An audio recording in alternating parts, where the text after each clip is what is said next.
10 గంటలు చేస్తూ రాష్ట్ర ప్రభుత్వం జీవో తెచ్చింది. కేంద్ర బీజేపీ మోడీ ప్రభుత్వం 12 గంటల పని దినాన్ని బలవంతంగా రుద్దుతుంది, మేడేను నాశనం చేస్తుంది, కార్మిక హక్కులను చట్టాలను కాలరాస్తుంది, 4 లేబర్ కోడ్లనే నల్ల చట్టాలు తీసుకొచ్చింది.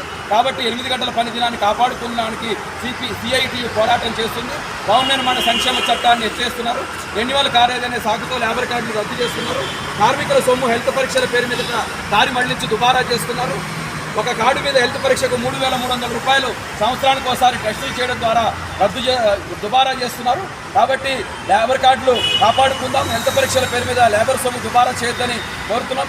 అడ్డాల మీద 5 రూపాయలకు అన్నపూర్ణ భోజన కేంద్రాలు, 5 రూపాయలకు 5 ఇడ్లీ టిఫిన్ పథకాలను వెంటనే ప్రారంభించాలని, వర్షాకాలంలో అడ్డాల మీద షెడ్డులు నిర్మాణం చేయాలని, మహిళలకు మూత్రశాల నిర్మాణం చేయాలని ప్రభుత్వాన్ని డిమాండ్ చేస్తున్నాం.